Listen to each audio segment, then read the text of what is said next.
Bismillahirrahmanirrahim. Assalamualaikum warahmatullahi wabarakatuh. Alhamdulillahirabbil alamin wa bihi nasta'in wa ala umuri dunya waddin. Wassalatu wassalamu ala asrofil anbiya'i wal mursalin wa ala alihi wa sahbihi ajmain, amma ba'du. Puji beserta syukur kita panjatkan kepada Allah Subhanahu wa taala yang mana atas rahmat dan karunia-Nya kita masih diberikan kesehatan jasmani dan rohani. Tujuan membuat video ini yang pertama adalah untuk memenuhi tugas mandiri tentang matkul tafsir tarbawi.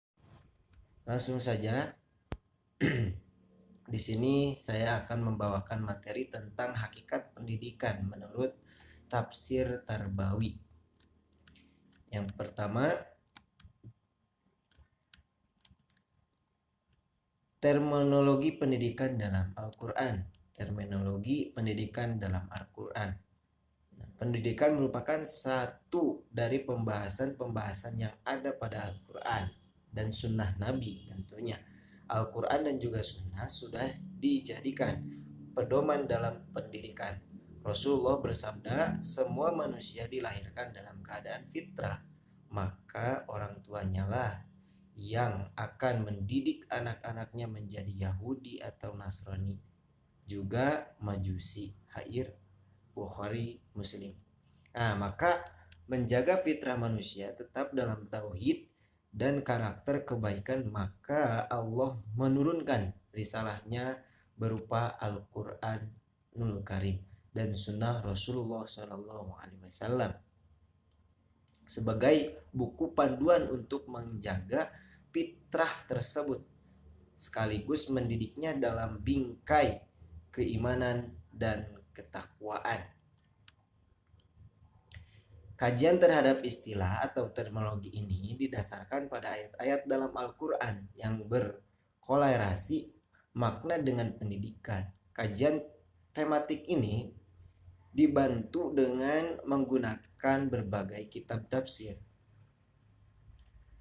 Al-Quran maupun Al-Hadis, sebagaimana dikemukakan oleh Sohih Ibnu Ali Abu Arrod, guru besar pendidikan Islam di Abha.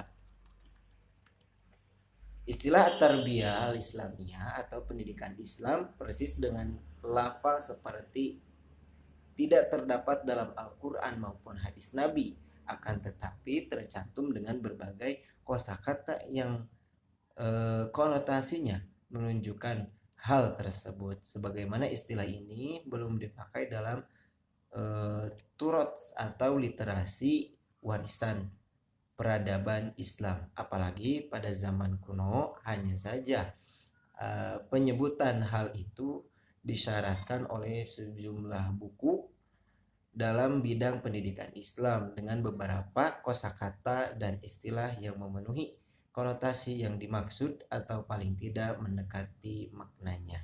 Yang kedua, tugas pendidikan. Menurut Al-Ghazali, tugas pendidikan yang utama adalah menyempurnakan atau membersihkan, menyucikan serta membawakan hati manusia untuk mendekatkan diri kepada Allah Subhanahu wa taala. Karena tujuan pendidikan Islam yang utama adalah upaya untuk mendekatkan diri kepada Allah.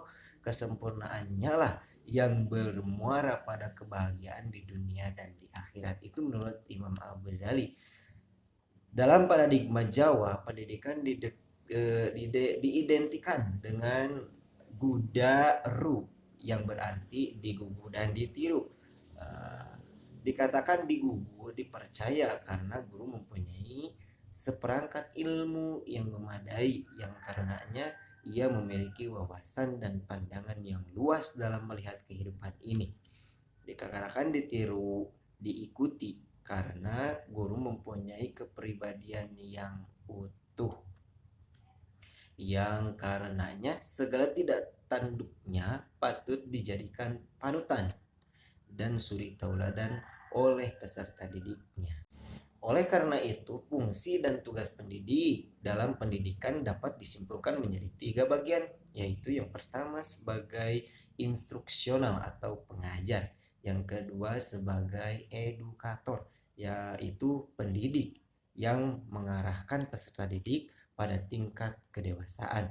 Yang ketiga sebagai manajerial, yaitu pemimpin yang memimpin mengendalikan kepada diri sendiri, peserta didik, dan masyarakat yang terkait terhadap berbagai masalah yang menyangkut upaya pengarahan, pengawasan, pengorganisasian, pengontrolan, dan partisipasi atas program pendidikan yang dilakukan. Yang ketiga adalah prinsip-prinsip pendidikan. Dalam KBBI terdapat kosakata prinsip-prinsip dengan arti asas kebenarannya. Jadi pokok dasar orang berpikir, bertindak, dan sebagainya. Kata prinsip menggambarkan sebagai landasan operasional. Dalam bahasa Inggris dijumpai kata principle yang diartikan asas, dasar, prinsip, pendirian. Dalam bahasa Arab, kata prinsip-prinsip merupakan terjemah dari kata asas jamaknya usus yang berarti foundation atau dasar bangunan, fundamental yang utama atau groundwork landasan kerja, atau terowongan, basis tiang atau utama, keynote kata kunci. Prinsip pendidikan Islam adalah kebenaran yang dijadikan pokok dasar dalam merumuskan dan melaksanakan pendidikan Islam. Dengan prinsip ini, maka pendidikan Islam akan memiliki perbedaan karakter dengan pendidikan di luar Islam. Nah, seorang pendidik atau yang akan menjadi guru dituntut untuk mempunyai seperangkat prinsip keguruan. Prinsip keguruan itu dapat berupa yang pertama, kegiatan dan kesediaan untuk mengajar seperti memerhatikan kesediaan, kemampuan, pertumbuhan, dan perbedaan peserta didik. Yang kedua, membangkitkan gairah peserta didik. Jadi seorang guru harus bisa memotivasi untuk memotivasi peserta didik agar dalam proses belajar mengajar tercapai apa yang akan dituju. Yang ketiga, menumbuhkan bakat dan sikap peserta didik yang baik. Yang keempat, mengatur proses belajar mengajar yang baik. Yang kelima, memerhatikan perubahan-perubahan kecenderungan yang mempengaruhi proses mengajar. Yang keenam, adanya hubungan manusiawi dalam proses belajar mengajar. Itu mungkin yang bisa saya sampaikan. Mohon maaf bila banyak kesalahan. Hasbunallah wa ni'mal wakil. Assalamualaikum warahmatullahi wabarakatuh.